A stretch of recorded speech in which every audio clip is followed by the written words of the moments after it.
Do you need two blades? Yes, you do.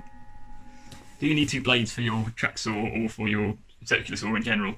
I'd say yes, unless you only cut MDF and chipboard or plastic or... My camera's sagging. Let's try that. Yeah, unless you only cut insulation or plastic or just things without a grain, you know, not artificial woods or not woods at all. If you cut real wood and you cut it in more than one direction, I think you need two different saws. This one has not many teeth per inch and big gaps. This one has lots of teeth per inch and is great for cutting across the grain. So imagine this is the grain, you're cutting across it, and there's lots of these individual fibres to cut, and these little teeth are great for that. But cutting along the grain, you want a lot of space so it can clear all the sawdust out and not get stuck. So in a real world example, my first example is with this blade, which came with the saw. It's a little bit blunter because it's been used more, but it's still sharp. So that's not the main disadvantage, it's the teeth that are. You can see here I'm using a clever gadget I have devised for lining up the wood, and also a little clever technique I've thought up. You might have seen my video recently where I thought of a clever way of stopping the wood sliding when you're cutting along it and cutting narrow pieces of wood with a track saw. Putting a couple of nails into the bottom of it and then stuck it down in the grass.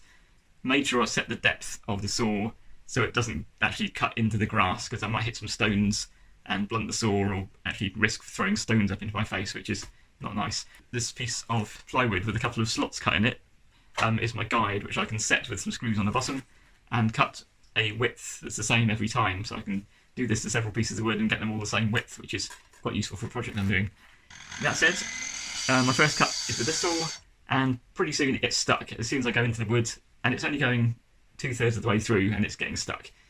And I've not even gone any further because I just can't proceed.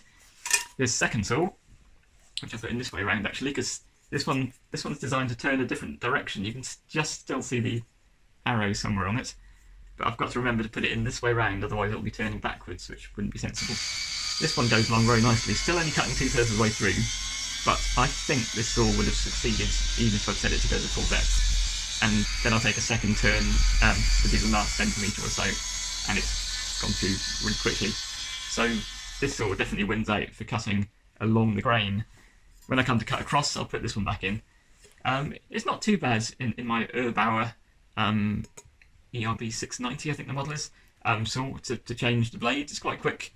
I always recommend take the plug out, make sure the plug's somewhere where you can see it so you know it's not plugged in, and even then be aware that there could potentially be some charge in a capacitor inside the saw, which might just make the saw do a little jolt, possibly. So keep your fingers away from the teeth if you do have to touch the blade. Hold it like that, so if there is a potential jolt, which is unlikely, but who knows, then that's the way to do it. And yeah, the amount of time you'll save in the sort of 2 minutes it might take you to change the blade is definitely worth it. But of course it makes sense also to do your long cuts all in one go with your long cut blade in, and then your cross cuts with the cross cut blade in, so plan a bit in advance. This blade cost me £13.50 I think, which doesn't seem like a massive expenditure considering the amount of swearing and effort it avoids later on. Because when I've been trying to cut long cuts with this one, I've had to do three cuts at different depths, and then lots of planing to tidy up the edges because there's been all kinds of like old saw cuts where things haven't lined up. So yeah, enjoy your sawing and consider getting two blades. Thanks for watching.